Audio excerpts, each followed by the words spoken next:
sobre la historia de los galeses a interiorizarse mucho más, porque son apasionantes, donde en algunos momentos parece que ya la colonización va a desaparecer, que el intento se ve frustrado, y nuevamente esto, parece que se van, y nuevamente resurgen entre las cenizas. Esos 9 primeros años fueron muy duros, tuvieron subvenciones y ayuda por parte del gobierno argentino, incluso hasta Sarmiento, que no era tan adepto a la colonización, mediante su ministro Vélez Sarsfield brinda ayuda, la última ayuda que tiene la colonia en 1869. Ahí encuentran los galeses la clave del éxito para los sistemas productivos de la colonia, que es el sistema de riego artificial. Nosotros tenemos que pensar el valle del río Chubut con nuestro corazón, nuestra fuente de vida, que es el río, nuestra agua. Pero vos podés tener un corazón perfecto, pero si tus arterias están obstruidas, hay problemas. Y justamente nuestras venas, nuestras arterias, para darle vida a toda esta tierra del valle inferior, son los canales de riego. Entonces, a partir de la creación de algo tan simple, uno diría, pero es simplemente mandar agua. Pero si no tenés el conocimiento, no lo sabés hasta que no lo vivís. Entonces, a partir de saber de que los cultivos dependían del agua brindada por ellos mismos, por los mismos colonos, los colonos comienzan a tener una economía inicial de subsistencia. ¿A qué nos referimos esto? Producían lo que iban a comer. Y no había más que una economía de intercambios con los nativos y entre los mismos colonos, donde el trueque era lo más común. Y una vez que ya la colonia fue encaminándose lentamente, ahí comienza a haber otro proceso que es el de la llegada de la segunda oleada galesa, o la segunda migración galesa, que es del año 1874. Ahí va a haber un pasaje interesante, porque pasamos de una economía doméstica de subsistencia a una economía de producción de excedentes, pero con actores distintos. ¿Sí? Esto es importante. Los primeros que mencionamos tenían necesidades severas.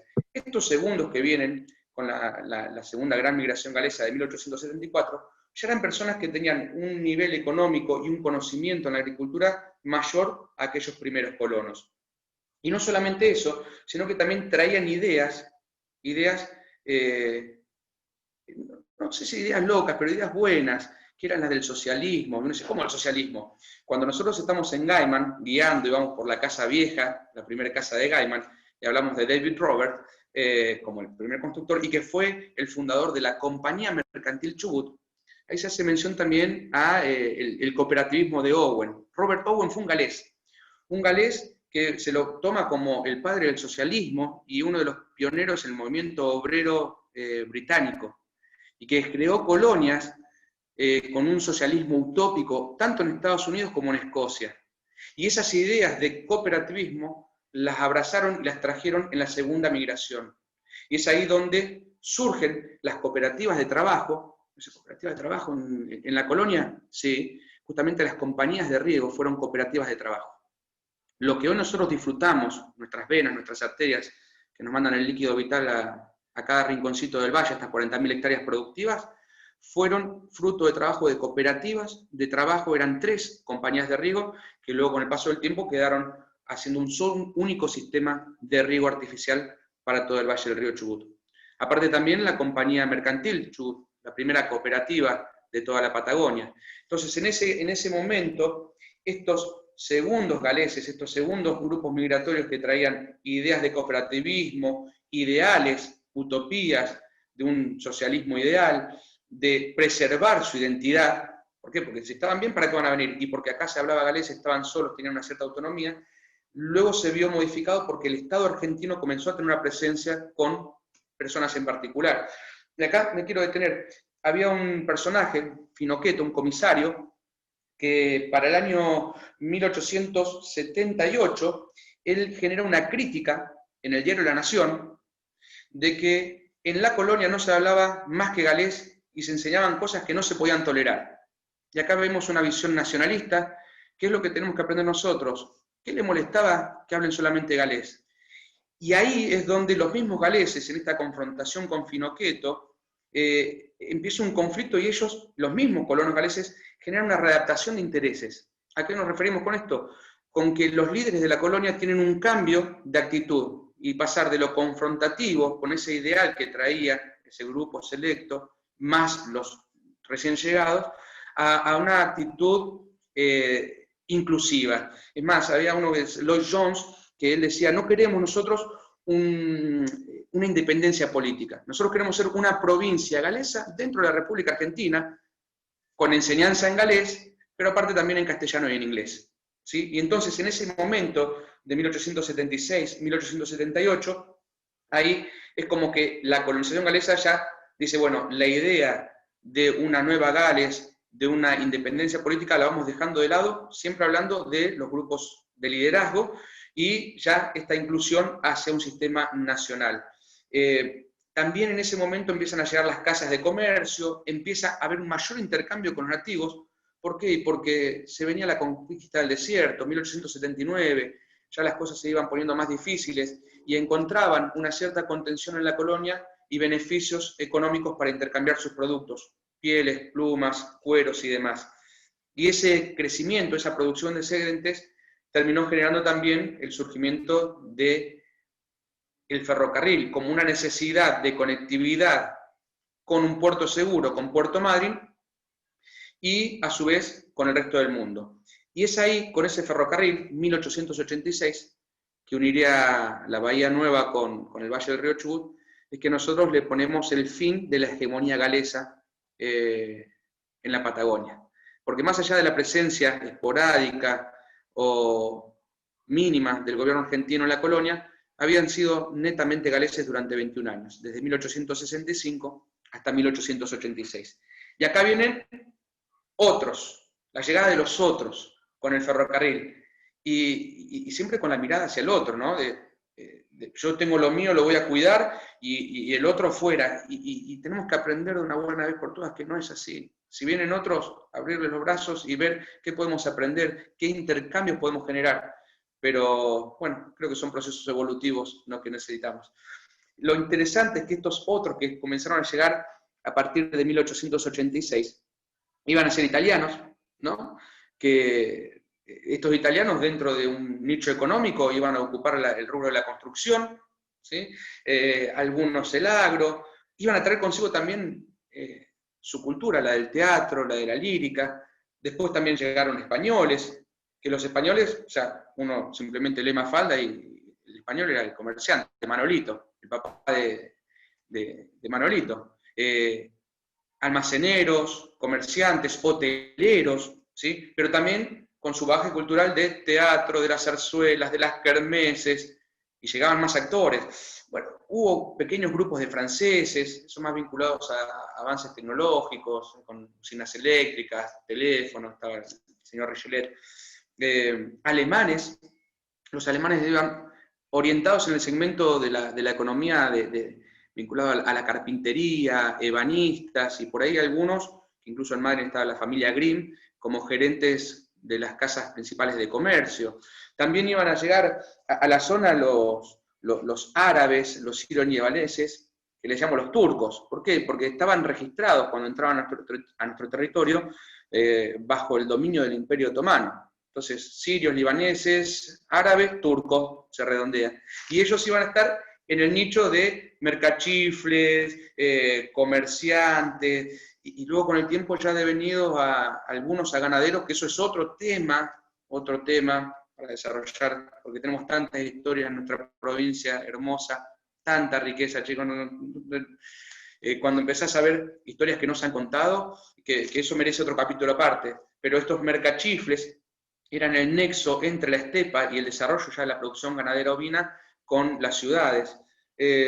También hubo un grupo pequeño de judíos, que le decían los rusos. ¿Por qué? Y porque estaban justamente bajo el imperio de los zares. Entonces, como venían del imperio de los zares, rusos, ¿sí? Y estos iban a estar vinculados a las mueblerías, sastrerías. Entonces, cada uno de estos iban a tener un nicho económico en particular, como que se los encasillaba, ¿no? El italiano constructor, el español almacenero, el judío mueblero o de los sastres. ¿Y qué pasa?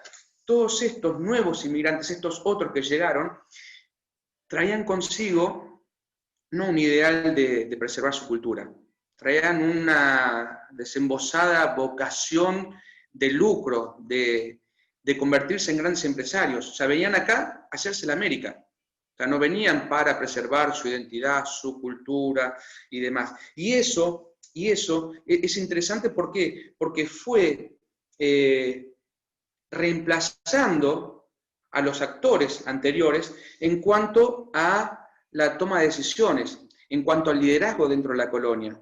¿Por qué? Y porque con poder económico, porque la mayoría de estos nuevos inmigrantes que llegaron tuvieron un desenvolvimiento como grandes empresarios, mientras que los colonos galeses, ninguno se hizo en sí, en forma individual, un gran empresario. Por esto que hablamos de los sistemas cooperativistas. El hecho de tener una posición económica alta y a su vez generar estrategias, vínculos, asociaciones, generó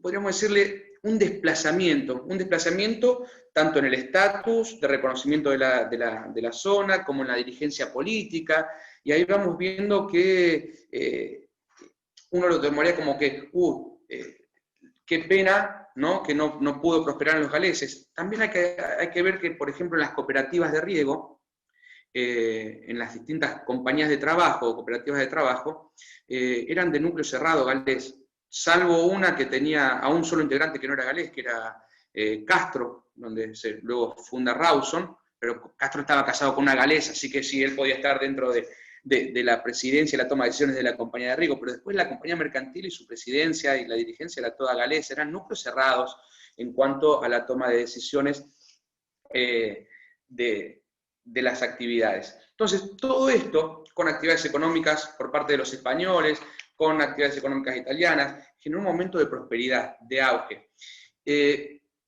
Vamos a unos números, ¿no? Por ejemplo, entre 1909 a 1917, ¿sí?, estamos hablando de solamente 8 años, ingresaron a la zona 22.000 personas. ¿Sí? 22.000 personas. De esas 22.000 personas, 14.600 se fueron. Y quedaron solamente 7.400. Y uno se pregunta, pero entraron muchos y se fueron muchos. No nos tenemos que olvidar cómo era la condición del inmigrante. Rara vez un inmigrante llegaba a un lugar y se quedaba ahí. ¿Por qué? Porque si yo llegaba a Trelew y ya había un almacenero, ya había uno con mi misma profesión, no me voy a quedar aquí. O si ya había 3 o 4, lo mismo. Había todavía territorio para desempeñarse. Por eso ese gran número de ingresantes y también de egresantes de la zona del Valle del Río Chubut. Pero así todo, el que en solo 8 años hayan quedado en la zona 7.400 personas, es un número altísimo, más teniendo en cuenta que durante todo el proceso de colonización galesa, desde 1865 hasta 1915, no ingresaron más de 5.500 galeses. ¿Sí? Ahora, ¿en base a qué era esa prosperidad? Bueno, el comercio, pero el comercio ¿a partir de qué? Y ahí vamos a la parte productiva del valle. Nosotros tenemos en el escudo de la provincia del Chubut una espiga de trigo, simbolizando justamente el origen productivo de la provincia. Y nos quedamos con que el Valle del Río Chubut producía trigo. Cuando uno va a los números en estos periodos de prosperidad, lo que más se exportaba y se producía dentro del Valle del Río Chubut eran fardos de alfalfa.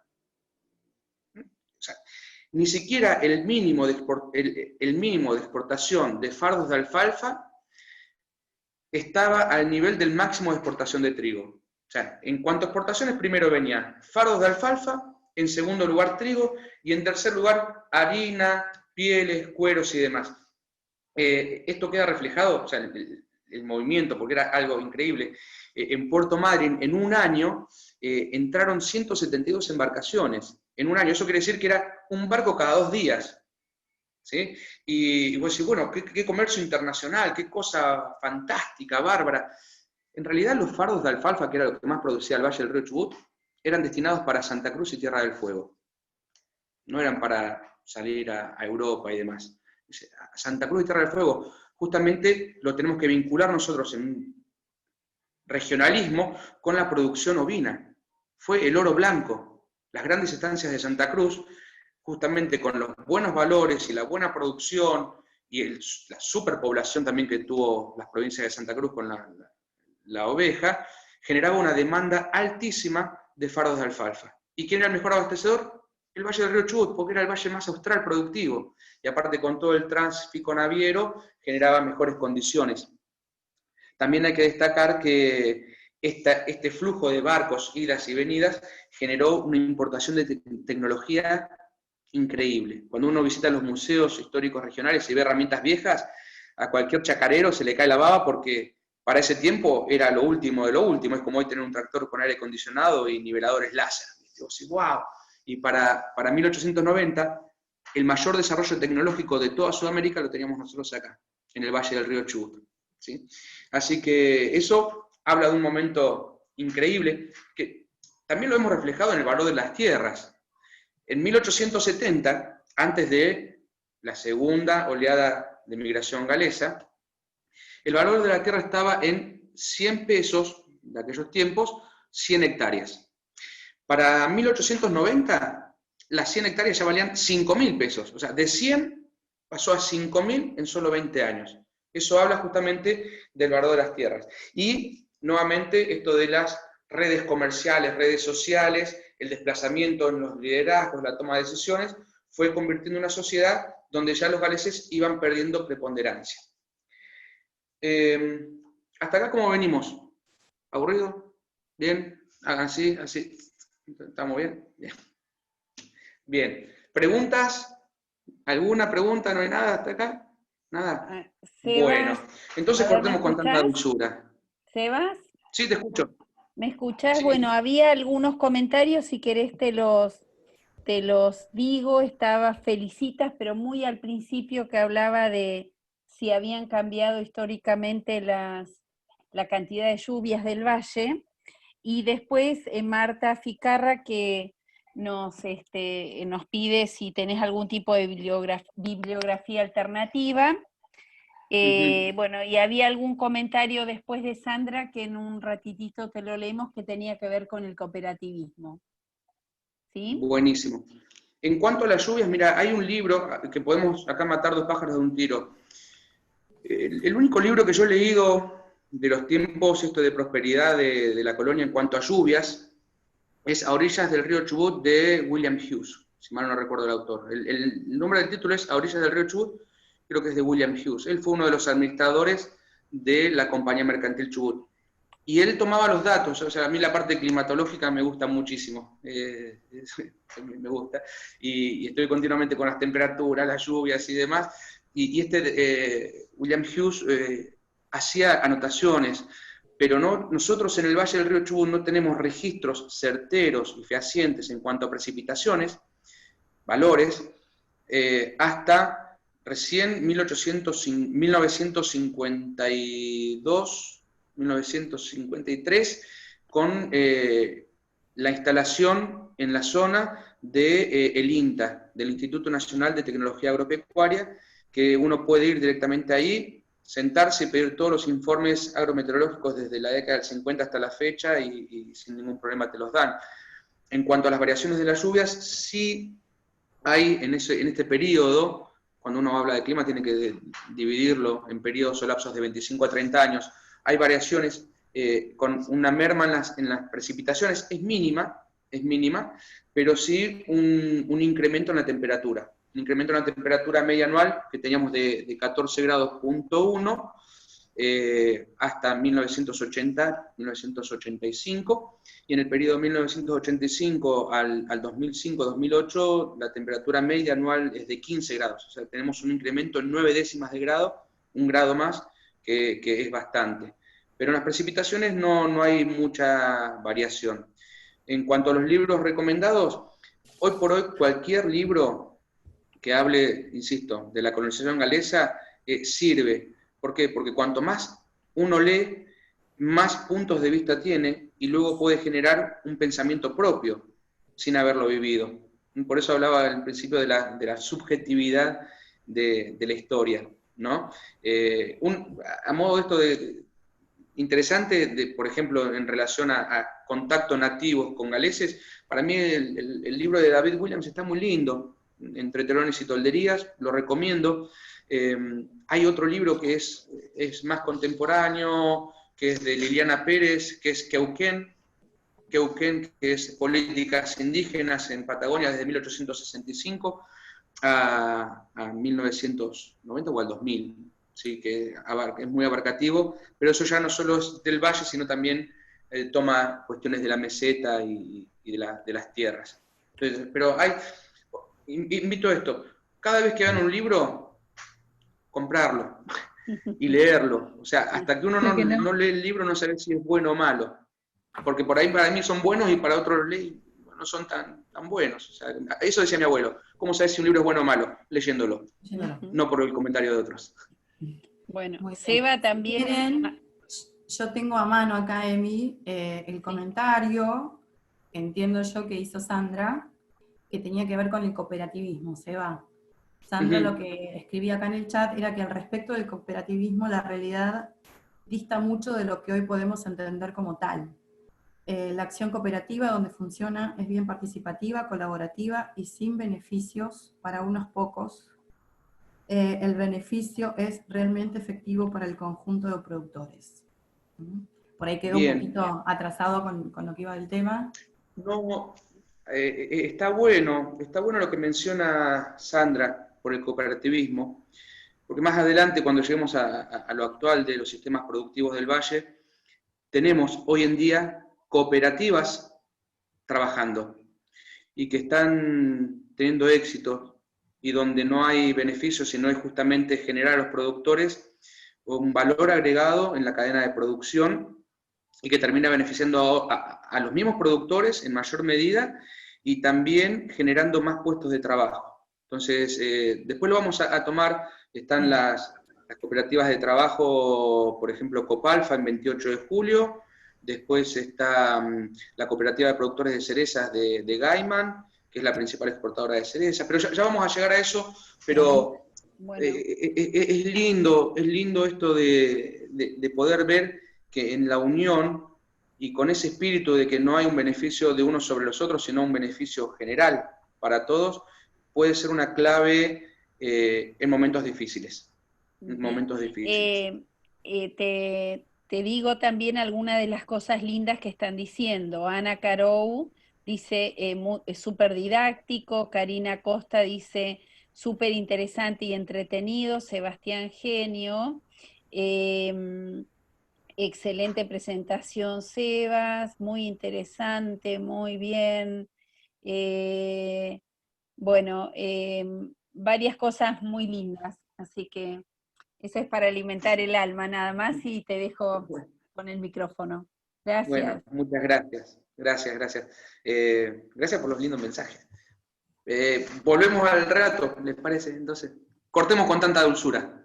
Bueno, ese momento de prosperidad venía bien hasta que llegó la crisis. Como todo, son ciclos, van y vienen. Y acá cuando hablamos nosotros de un momento de crisis productiva dentro del Valle del Río Chubut, también tenemos que entender de que no es por culpa de una cosa que terminó en una crisis, sino que es la sumatoria, vuelvo a esto, todos los procesos no se dan de un día para otro, sino son la sumatoria de inconvenientes o problemas que se dan dentro de una actividad en particular y que son sostenidas en el tiempo. Entonces, cuando uno tiene que hablar de la crisis que afectó no solamente en los sistemas productivos, sino también económicos, culturales y sociales al Valle del Río Chubut, desde 1920 hasta 1950, fueron varios. El primero y principal va a ser la Guerra Mundial, la Primera Guerra Mundial, ¿sí? Que comenzó en 1914 y se extendió hasta 1918. Y uno dice, ¿y cómo la Primera Guerra Mundial afectó a los sistemas productivos acá? Y es muy simple. Acá lo que más se producía era alfalfa, que se mandaba a Santa Cruz. ¿Para qué? Para la industria, para la producción ovina. Y la producción ovina de Santa Cruz y Tierra del Fuego Patagónica era el oro blanco hacia Europa. ¿Y Europa te va a comprar lana en plena guerra? No. Entonces se corta la cadena de comercio y donde tú, comprador, deja de abastecerte, vos, como productor ovino, vas a seguir comprando fardo de alfalfa. No. Entonces es un efecto en cadena que hoy por hoy hablamos de la globalización y ya veníamos globalizados de mucho antes. La Primera Guerra Mundial es el primer cachetazo que sufre el sistema productivo del Valle del Río Chubut. Insisto, desde 1914 hasta 1918, no fue un solo año. Después a esto también le tenemos que sumar la apertura del Canal de Panamá, que también se da en 1914, y que eso va a ser una merma en cuanto al tráfico marítimo comercial, aumentando los costos a la hora de la comercialización, de estar en la ruta del comercio, en el paso desde la costa del Pacífico al Atlántico, principalmente con Estados Unidos, a luego quedar en el fin del mundo. Estuve bien ahí, ¿no? Iba a decir otra cosa. Quedar en el fin del mundo, eso a la hora de la comercialización, el flete es un valor agregado importante. También tenemos que ver que el efecto posguerra al gobierno argentino, al sistema nacional, le implicó graves pérdidas económicas que trató de resarcir con impuestos hacia la Patagonia. O sea, nosotros tuvimos políticas aduaneras impositivas para 1920, 1921, 1922. Entonces, fíjense, Guerra Mundial en el 14, el Canal de Panamá, las políticas aduaneras, y lo que termina de englobar todo es la crisis financiera, la crisis de Wall Street de 1929, que fue un impacto económico mundial. Entonces, de ahí no tenías cómo salir en pie. Y por parte de los productores, por parte de los chacareros, hubo un intento de reinvención productiva. O sea, que no tenemos a quién venderle la alfalfa. No, bueno, hubo, fíjense la fecha, de 1933 a 1945, una muy buena producción y con buenas rentabilidades del garbanzo. El Valle del Río Chubut fue un excelente productor de garbanzo, principalmente para la zona de 28 de julio. 28 de julio es el extremo oeste del Valle del Río Chubut. Para los que no son de aquí, yendo desde la costa hacia río arriba, es la última localidad. Pero el problema que tuvo el garbanzo, que no prosperó, fueron algunos problemas sanitarios, hubo unas pestes, también una degradación del suelo, porque al ser rentable y no hacer rotación de cultivos, lo fue degradando al suelo, y eso, bueno, terminó con una crisis generalizada en el Valle del Río Chubut. Imagínense ustedes que para 1940, en todas las 40.000 hectáreas productivas del Valle del Río Chubut, había unas 1.360 chacras, o unidades productivas, así es la denominación que le damos nosotros aquí, las chacras. De esas 1.360 unidades productivas, 956, sería el 70%, ¿no? Eran propiedad de galeses o descendientes de galeses. ¿Por qué hago mención a esto? Para entender quiénes habían quedado en las chacras. El galés, en su cultura, vinculado siempre al trabajo agrícola. Recuerden que los nuevos, los que llegaban, eran vinculados al comercio, a los negocios, grandes empresarios. ¿Sí? Y en ese contexto, ¿no?, de crisis productiva, los chacareros, los galeses, que no eran galeses, son descendientes de galeses, y como nosotros le decimos aquí cariñosamente, y no despectivamente como muchos creen, los galensos, pasaron a conformar una población económicamente pobre, segregada, con economía de subsistencia, que acá hay que ver, en realidad pobre, ¿qué es pobre? Si vos tenés techo, tenés comida, tu sonrisa es verdadera. O sea, que no logres luego desempeñarte como un exitoso empresario no quiere decir que seas pobre. La pobreza por ahí uno la ve en la ciudad donde no tenés que comer y no tenés un techo donde dormir y tenés que revisar en la basura. Pero esos productores, esos galeses o descendientes de galeses, esos galensos que estaban en las chacras, los chacareros, en su condición de economía de subsistencia, con su vaca, con su quinta, con su techo, estaban, pero significó para el resto de la población de las ciudades, de las poblaciones, que sean ciudadanos de segunda categoría. Y esa parte dentro del relato de la historia galesa que en el Valle del Río Chubut se omite. No se la cuenta. No se cuenta de que tanto los descendientes de galeses como los descendientes de comunidades originarias, de pueblos originarios, eran discriminados, eran segregados, eran considerados ciudadanos de segunda categoría. ¿Por qué? Porque eran pobres. Pobres a la vista de la sociedad. Estaba el famoso Calenzo come quaker, que le decían, y sí, qué duro. Y eso, en plena crisis económica, donde si no tenés que comer, ¿qué vas a festejar? ¿Vas a mantener el Stateboat, que es una de las competencias más antiguas de los galeses? No. ¿Qué ganas de celebrar y mantener tu tradición? Ninguna. Y aparte, si en las escuelas se te burlan, ¿no?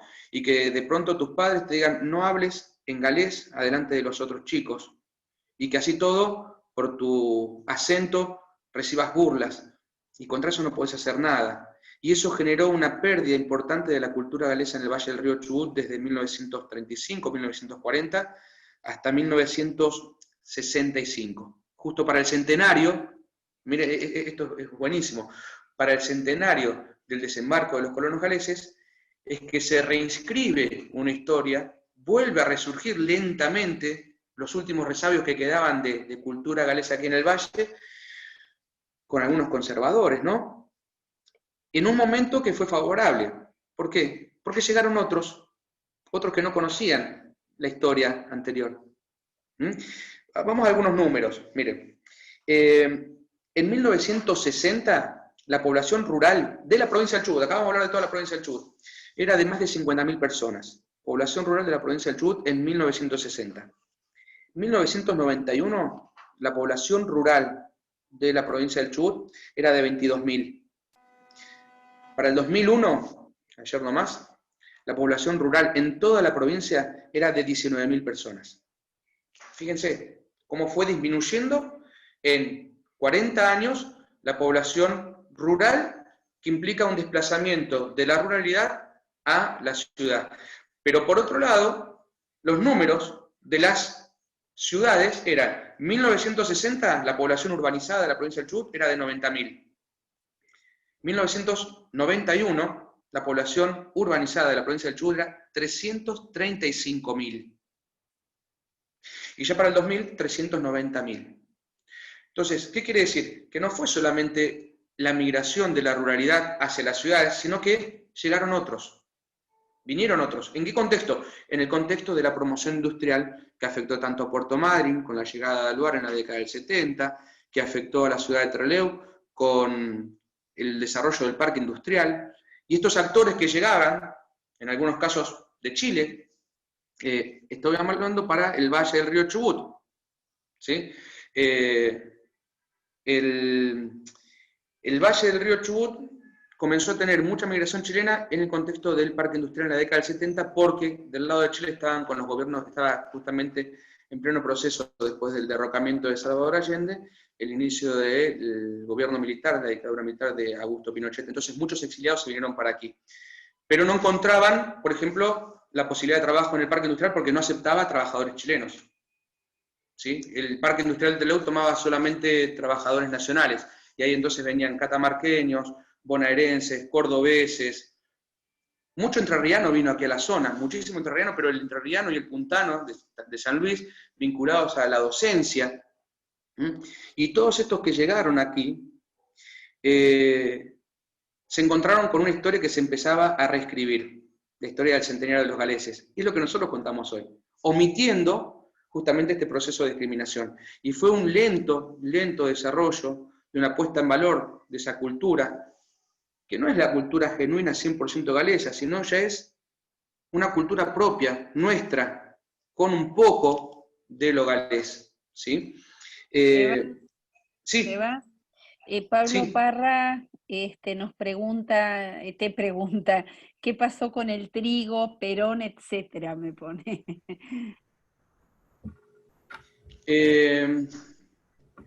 ¿Qué pasó con el trigo? Bueno, esa historia la he escuchado varias veces, y está bueno esa pregunta. Gracias, Pablo. Está bueno. ¿Por qué? Porque por ahí escuchamos alguna vez de rebote decir que fue con el gobierno de Perón que la producción de trigo del Valle murió. Y fíjense lo que yo les mencionaba, la reinvención productiva del Valle en 1933 a 1945 con Garbanzo. O sea, ya no era el peronismo y estaban buscando otra alternativa en el Garbanzo, porque el trigo no prosperaba. Y de lo que he escuchado muchas veces, es decir, de que fueron políticas del gobierno de Perón que se aplicaron subsidiando provincias trigueras y que no favorecieron al territorio del Chubut. Y en eso hay que ir un poquito más allá, porque no sé si han oído hablar del IAPI. El IAPI era el Instituto Argentino para el comercio y la integración, que fue creado con el peronismo, y que en realidad no subsidió en el año 46 al 49, para ir más preciso, ¿no? 1946 a 1949, no subsidió a la producción triguera, esa política de Perón, sino que subsidió a la producción de harina. ¿Por qué? Porque uno de los graves problemas que encontraba en esos tiempos, cualquiera que lea los diarios, era la inflación y el problema del precio del pan.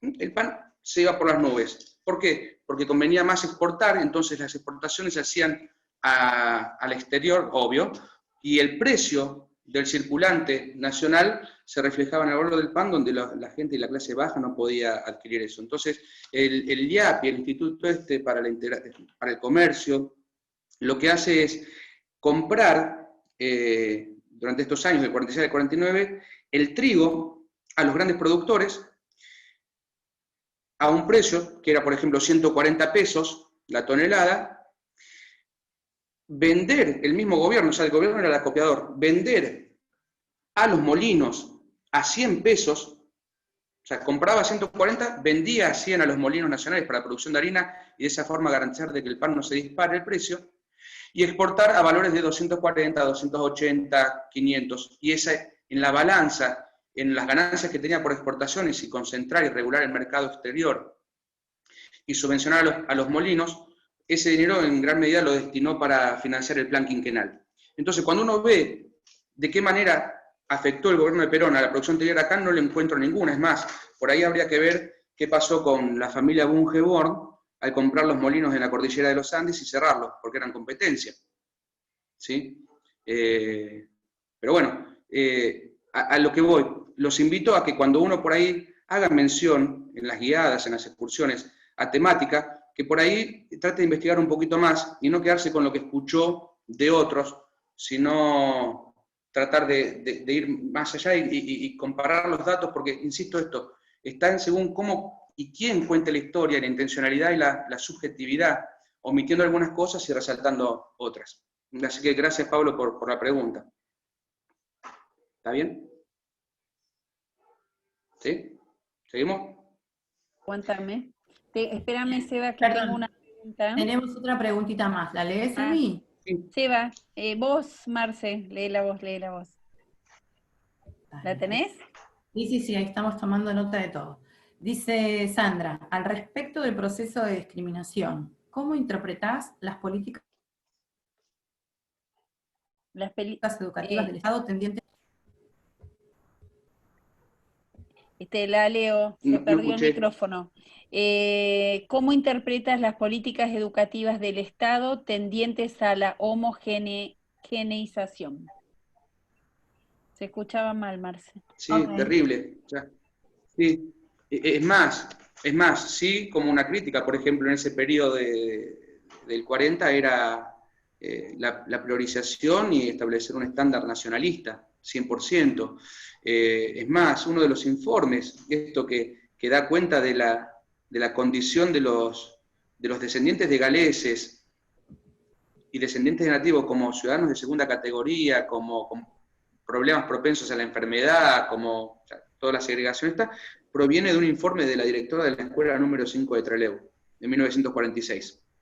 ¿Sí? Entonces, si desde la escuela ya tenías un lineamiento que te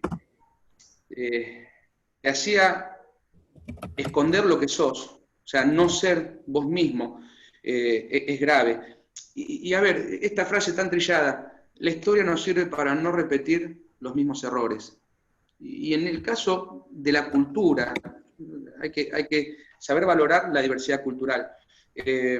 Hoy por hoy algunos se horrorizan porque algunas maestras en el Valle del Río Chubut, en las escuelas rurales, están tratando de aprender el idioma quichua. ¿Qué tiene de malo? Si hoy por hoy gran parte de la escolaridad de las chacras son de hijos, son chicos nacidos aquí, pero hijos de familias bolivianas. ¿Y que ocupa lugar el saber? No lo ocupa. Yo creo que tiene que ser una educación integrada. Ahora se está tratando justamente el tema de los pueblos originarios y también generar una educación integradora con los pueblos originarios, somos privilegiados por la diversidad que tenemos y tenemos que cuidar al máximo aquello que no se perdió. No se perdió. Pero más adelante vamos a hacer un raconto de todo lo que tenemos, ¿no? en el Valle, pero la educación creo que es una parte, una pieza fundamental dentro de la preservación de los valores y la cultura que nosotros tenemos. ¿Sí? ¿Alguna otra pregunta? ¿O seguimos un poquito más? A ver. Por ahora, ¿Seguimos? solo felicitaciones y excelente, claro y conciso. Nosotros te vamos alimentando el alma mientras vos nos alimentás con conocimiento. ¿Bien? Bueno, gracias. Volvemos a esto de la llegada de los otros, ya de la década del 70 y demás. Pero dejamos de lado el parque industrial y nos vinculamos con qué pasaba en las chacras. El hecho de que haya esa migración, ese éxodo de la ruralidad hacia las ciudades, significó una pérdida en la capacidad productiva primaria y una dependencia del abastecimiento de productos que tranquilamente se producían acá, pero lo tenemos que ahora traer desde afuera. Entonces, acá viene la parte personal, ¿no? Que eso en las excursiones también los visitantes lo valoran, más allá de que hay cosas que uno puede tener de información de un libro, el valor agregado personal, la vivencia, cuenta, y no como una verdad, insisto esto, no como una verdad, sino como una vivencia. Porque mi realidad es distinta quizás a la de todos ustedes, incluso en la actualidad. Mi papá nació en la chacra, mi abuelo chacarero, toda la vida. Y imagínense que mi papá nació en el 53, así que le agarró toda la época de malaria de las chacras. Y mi abuelo, siempre los grandes piensan en sus hijos en función de lo que uno quiere y nunca consultándole a los hijos a ver qué quieren hacer. Y es como que mi abuelo no quiso que se quede en la chacra. Y mi papá se vino a la ciudad y se desarrolló como bancario, pero en cuanto tuvo la posibilidad mínima de dejar el banco, fue a lo que toda la vida le gustó, que es la chacra, ser chacarero. Él hubiese sido toda la vida ahí trabajando con su papá. Pero claro, la condición económica, el estatus social, te marcaba que en la chacra no te tenías que quedar. No te tenías que quedar. Y eso generó una población avejentada.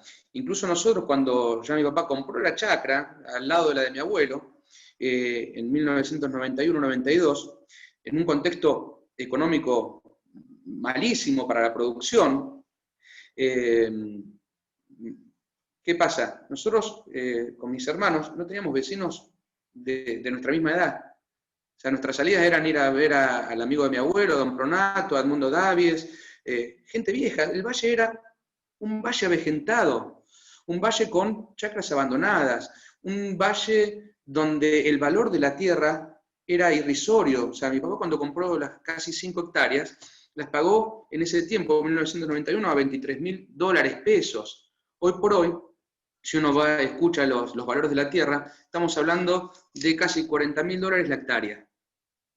¿Sí? Entonces vos decís, bueno, ¿qué pasó? Y bueno, ¿qué pasó? Pasó que el sistema que se había desarrollado hacia una década del 70, de la promoción industrial, que generó ese auge, un Trelew como la ciudad más progresista de la Patagonia, y con estos actores que llegaron, tuvo su fin a partir de muchos procesos, no de uno, sino de muchos procesos, la quita de los beneficios impositivos, los contextos económicos y políticos que se dieron durante la década del 90, que no favorecía a la industria nacional, y eso terminó en una grave crisis, si no la peor crisis económica social que tuvo el Valle del Río Chubut, con un Trelew como centro principal de actividades económicas, con un 32% de desocupación.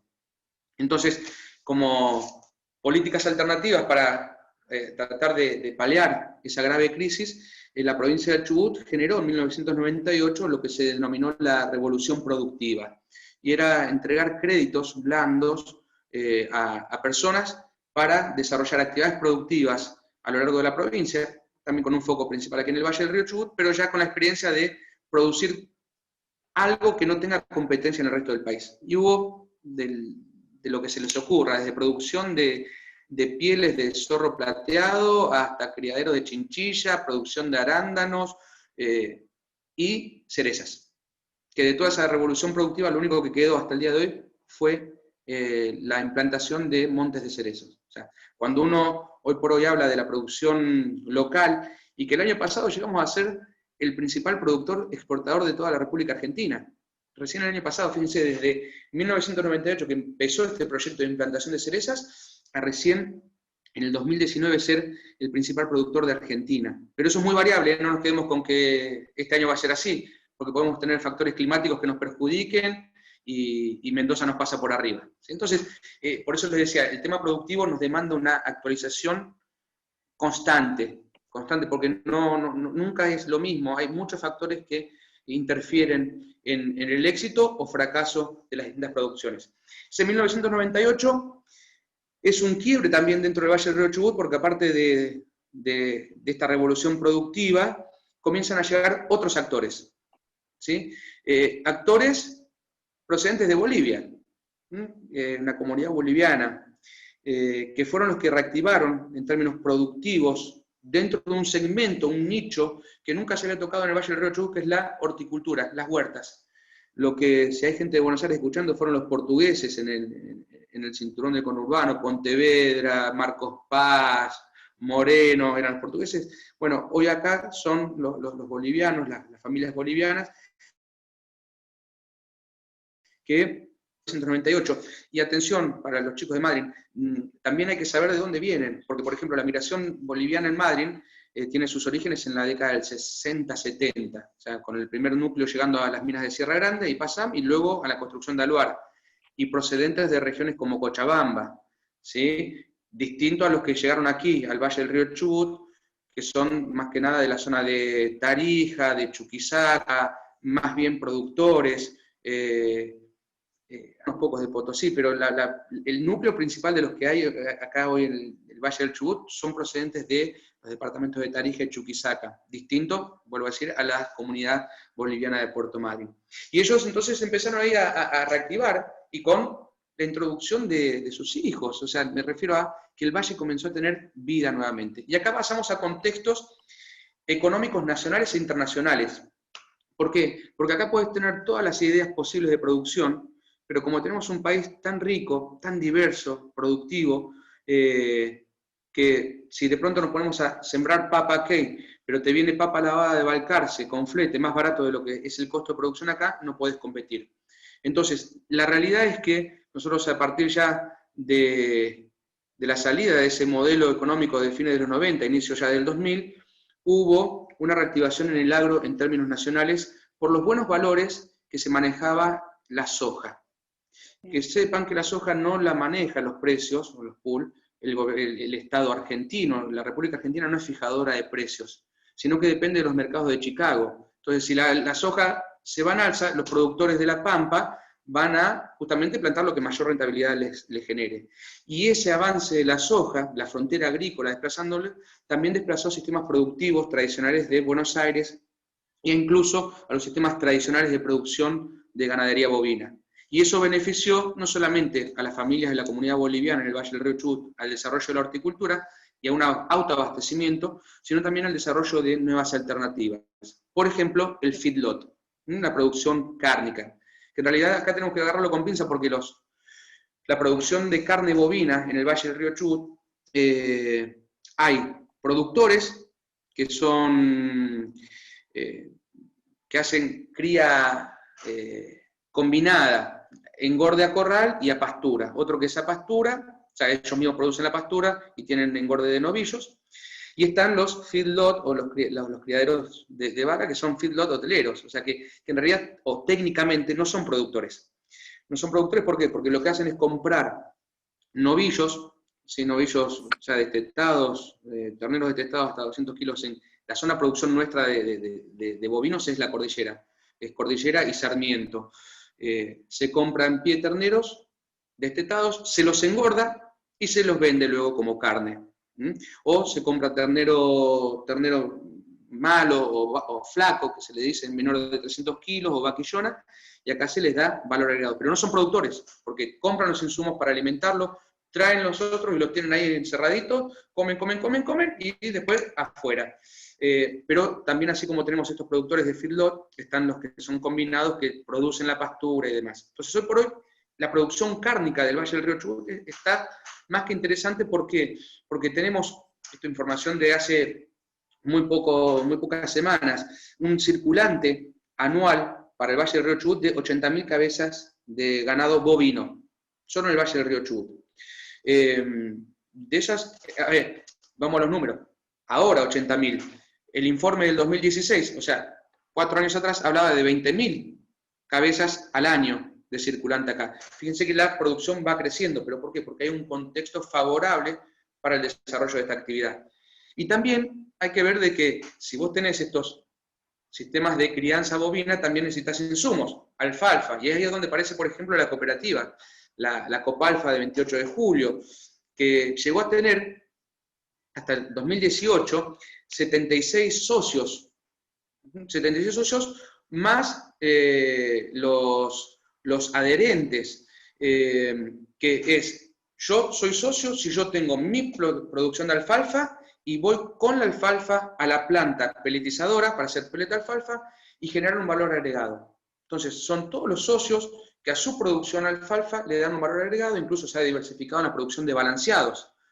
¿Para qué? Para justamente servir a la producción de los feedlot, a la producción ovina y a la producción porcina, que está en franco crecimiento también. Entonces, todo esto se da a partir de... Tenemos preguntas. Sí. Cuando quieras tenemos preguntas, digo. Vos decime. ¿Te leemos? No, dale. Sí, dice, no, dale. Pregunte. Bueno, Marce, no sé si estás, si no empiezo yo por acá. Una clase magistral como la de tu abuelo amigo, lo orgulloso que estaría, Federico S. Ajá, bien. ¿Querés leer alguno, Marce? Dale, vamos de atrás para adelante, si te parece. Dale. Bueno, tenemos acá muchos mensajes súper lindos, Eva, de felicitaciones y demás. A mí me encantaría leerlos a todos. Nos quedó uno medio colgado allá atrás, que es de Marcela, no sería yo ni tampoco Porto. Estimo que es Marcela Buceta, así que contanos si es así o es otra Marcela, que mencionaba que de ahí, me fui para atrás, Eva, Sí, dale. Desde la climatología, que la mamaste del abuelo Alberto, bueno, que vos traes todo eso ahora. Después, bueno, había quedado un mensaje medio escondido por ahí de Pablo Parra, que me fui para atrás, de verdad, que ahí surgen las sociedades españolas, italianas, cosmopolitas, etc. Algo más había dicho acerca de la cooperativa Sandra, que la cooperativa bien entendida es el espíritu original e importante. Y parate, Emilia, que yo tengo puros mensajitos. A ver, vamos a la pregunta, de hecho. Sí, te leo un mensaje mientras vamos bajando. Hermoso que los guías sepan la historia y que nos la cuenten durante los recorridos. Cuánto conocimiento, Sebas, qué lindo, gracias y por compartirlo, de Romina de Agostino. Muchas gracias, muy interesante, enriquecedor, invita a la investigación. Paola Florenza. Estela Maris Canesa, con ese plan mi viejo compró su chacra como una forma de volver al campo donde había nacido también. Muy interesante, y acá hay una pregunta, muy interesante escuchar a Sebastián, como siempre, con respecto al ferrocarril, ¿en qué situación se encuentra el Valle hoy? De Noelia Patruno. ¿Sí? Y ¿te leo más? Dice, ¿qué fuentes recomendás para mantenernos actualizados con respecto a la producción del Valle? Pregunta Pierina. Gracias, dice también. Y había Alicia Toledo, la producción ganadera ocupó un lugar preponderante en la cuenca lechera del Chubut. La producción porcina ha crecido notablemente en los últimos años. De Marcela dice, Copalfa ya no anda más, no sé si es pregunta. Bien, y no. eso es bien. Un honor trabajar contigo, Robin, Seba, Richard, escribe Lucía Carral. que me parece que no es Lucía, Es Ricardo, Carra. es Richard. Es Ricardo que está por ahí, Sí. sí, que lo vi etiquetado como Lucía, dije qué nombre raro que se ha puesto, bien. Digo, muy linda charla didáctica, Bettina Blanch, gracias Eva de Lucía Vidal, gracias Evi por tu generosidad, Adriana Chao, bueno, todas compañeras muy lindas y todos amigos. Qué bueno. Gracias Eva. Bien. Bueno. Ahí lo que decía Marce sobre Copalfa, fíjense nuevamente el problema de las cooperativas en los sistemas ideales. Ante la menor crisis, son las que primero quiebran, son las que, porque manejan márgenes muy finos en cuanto a la ganancia. Y vuelvo a esto, Copalfa en el 2018 tenía esos 76 socios más adherentes y hay condiciones que no se pueden superar cuando manejas ese ideal. Pero es a lo que hay que apostar, no bajar los brazos, no dar por perdido. O sea, una de las primeras compañías que se fundió en la crisis del 20, del 30 acá en la zona fue la compañía mercantil Chubut. Y no por eso hubo productores en el año 86 y con una fuerte decisión ya pasado el 2000 de volver a generar una cooperativa de alfalfa. Hoy por hoy, como cooperativas, por eso mencionaba la cooperativa de cerezos, la cooperativa de productores de cerezos de Gaiman, que tiene 12 productores que convergen su producción de cerezas ahí. Después, en cuanto a la referencia a lo que decía Estela, que en ese contexto el papá compró la chacra, sí, y gracias también el comentario de Estela. ¿Por qué? Porque el Valle, a partir de la década del 90, fines de los 90, comenzó a tener servicios. ¿A qué me refiero? La red de gas. Si uno hace el recorrido por Ruta 7, va a ir prestando atención que todas las chacras tienen gas natural. A eso le sumamos una reactivación a la pavimentación de algunas calles o rutas principales del valle y con una nueva visión de los espacios rurales que marca un estatus. Tenemos nuevos actores en el Valle del Río Chubut. Si uno sale a hacer un recorrido, va a encontrar la cantidad de loteos, que eso también es un problema porque se han loteado tierras productivas, pero ¿quién no quiere hoy por hoy vivir en la chacra? O sea, qué lindo tener una chacrita y 1 hectárea y el arbolito, el olor y la alfalfa. Perfecto. Tenés gas natural, tenés agua, red de agua potable en la mayoría de los lugares. Entonces muchos profesionales, médicos, contadores, abogados, han tenido la capacidad económica, mientras que los valores estaban bajos, de comprar tierras e irse a vivir a la chacra. Pero no como productores, porque lo que ocurre muchas veces es que cuando son extensiones grandes de tierra, las arrenden a comunidades bolivianas, a familias bolivianas. Entonces yo vivo en la chacra, tengo mi trabajo en el pueblo, ¿sí? Pero la tierra la trabaja otro. Es común que pase.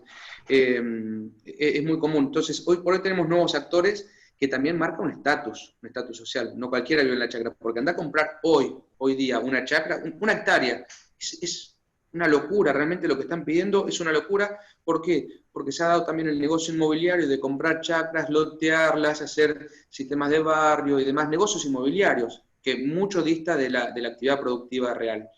Entonces, bueno, por otro lado tiene algo de positivo, una población juvenil, una población nueva,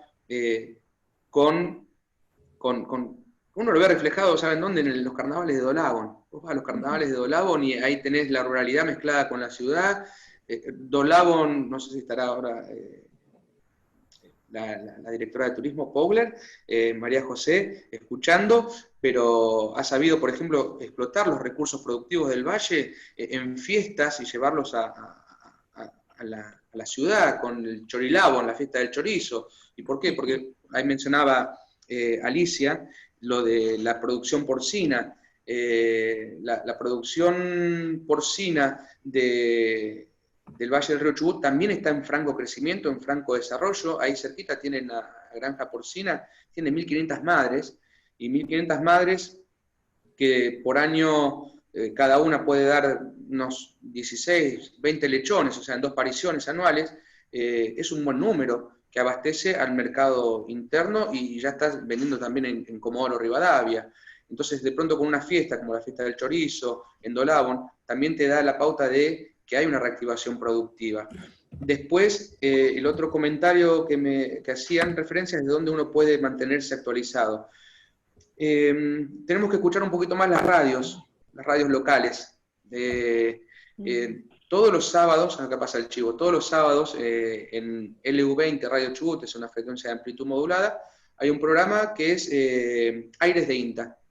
Aires de INTA. Entonces, toda la información que genera INTA en cuanto a asesoramiento, producción, datos, sale en ese programa.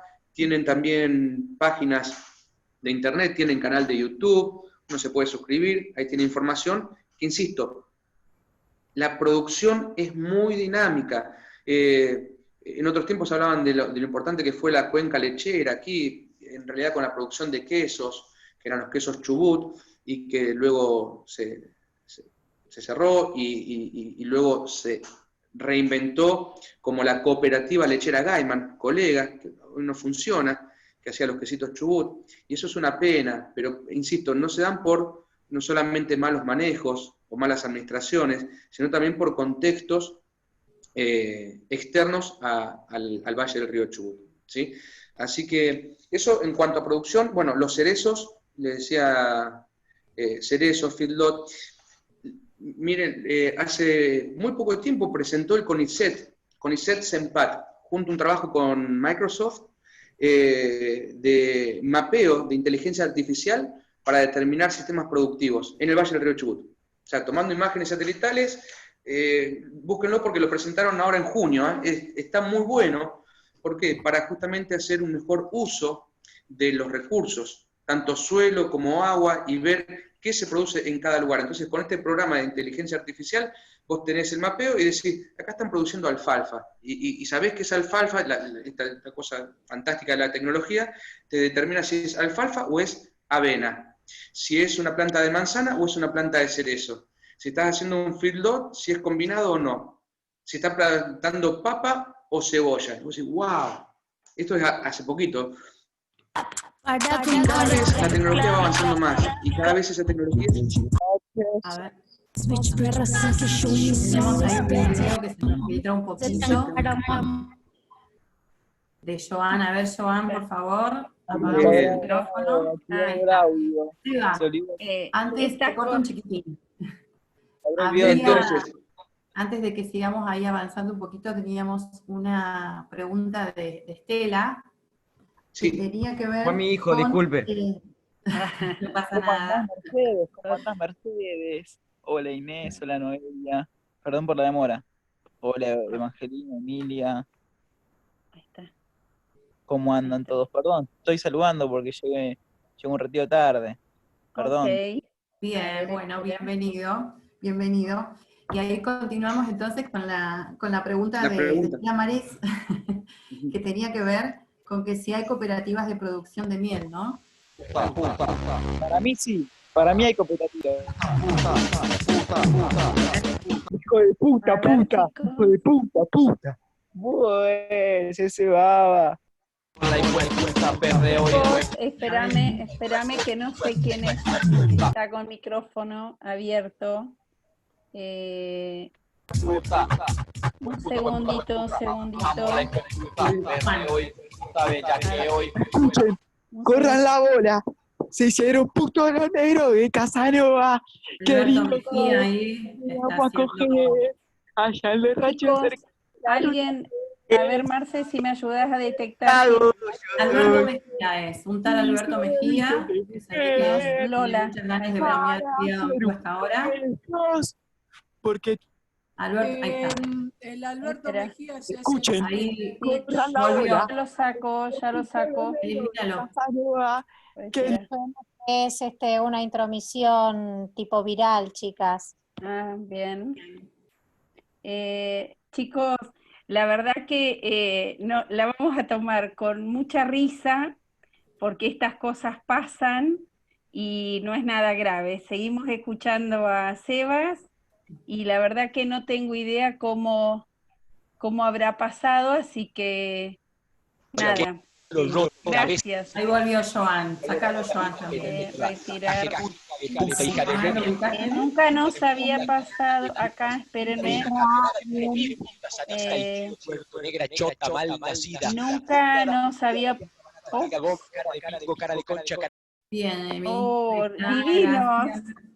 Esto de trabajar con la expansión del lenguaje, chicos. Me parece que me quedó todavía uno por ahí. Ahora pedimos mil disculpas y la verdad que me da risa. Así que Seba, seguimos. Gracias. Dale, dale, no hay problema. Igual ya estamos casi terminando con esto de los Bien. avances tecnológicos, ¿no? Y de cómo la tecnología puede identificar una producción. Pero acá hago una invitación a todos los guías, a todos los colegas, a esto, a interiorizarse, así como nos desesperamos para saber más de las ballenas, más de la fauna, de la vegetación, de la geología, también saber un poquito más de la producción. Porque de pronto si tenés un sistema de inteligencia artificial que te dice acá hay papa, bien, un pasajero o una persona lo puede saber simplemente con ver su teléfono. Pero el valor agregado se lo tenemos que dar nosotros en decir, bueno, ¿cuándo se planta esa papa? ¿Por qué se planta esa papa? Hoy por hoy, si uno habla con las familias del Valle que están produciendo verdura y están mirando con buenos ojos al ajo. O sea, están apuntando, ¿por qué? Porque cuando uno se dedica a la producción, tiene que proyectarse a futuro, no es que lo plantás hoy y ya mañana lo cosechaste. No es porque ahora la papa se esté vendiendo a buen precio, te la van a pagar a buen precio cuando la coseches después de 120 días. ¿Sí? Entonces, que nosotros sepamos quiénes son los actores que están en el valle, cuánto demora cada cosa en producir, los factores externos que siempre existen, como el clima, las heladas, las pestes, los problemas de producción, la paciencia que hay que tener, la paciencia de la semilla, ¿no? para entender el proceso, y que así como lleva un proceso una planta, lleva su proceso los cerezos, lleva también los procesos la creación de una cultura. La cultura no viene con la sangre, no es porque uno sea descendiente de galés, va a ser de cultura galesa, o porque sea descendiente de pueblos originarios y tenga el apellido, va a ser de cultura mapuche tehuelche. Nosotros tenemos en este circuito del valle una mesa servida con muchos platos de torta que va desde el dulce de leche con merengue, la crema, esto, lo otro, y no a todos les gusta la tarta de crema, y no a todos les gusta la torta negra, pero no porque no nos guste la tiramos a la basura. Nosotros vamos y le mostramos de qué está hecho y que cada uno elija. Así nosotros, como vemos esos platos de torta en las casas de té, tenemos que ver la diversidad cultural del valle, conocerla, enseñarla, y que después cada uno se sirva. Cada uno se sirva. O sea, no tirarlo a la basura, que queden ahí. Porque quizás viene otro atrás que sí le gusta la torta negra, que sí le gusta esta cultura. Entonces de pronto, y esto lo hablo ya en condición propia, los 21 de junio, el día del invierno, yo celebro con un amigo y con otros tantos, nos juntamos a hacer la fogata porque es nuestro año nuevo. Y que, o sea, como guías de este lugar, nuestro año saben todos que empieza con la temporada de ballenas y termina en mayo cuando el último pingüino se fue y cerró la temporada.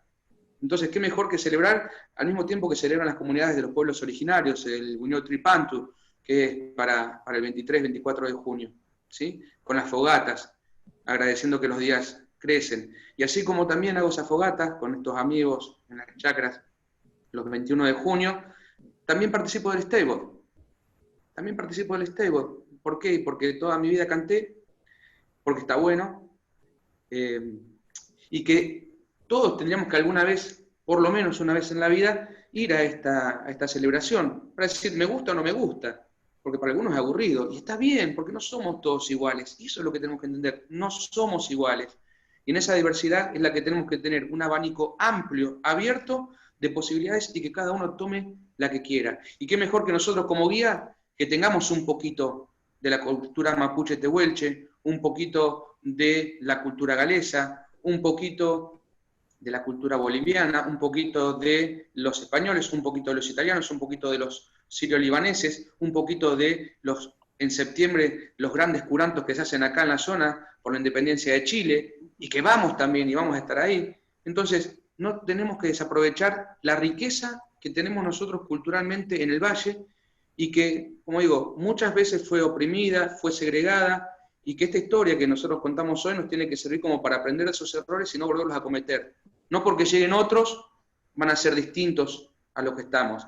No porque nosotros seamos tercera generación de NIC, vamos a ser mejores de los que están llegando, porque en algún momento algunos de los nuestros llegaron. Hay una frase en una canción, y ya con esto termino, de Bob Marley, eso para el Richard, si conocemos nuestra historia, sabemos de dónde venimos, sabremos de dónde venimos. Y eso es todo, conocer nuestra historia para saber de dónde venimos y no juzgar a los demás cuando también están llegando.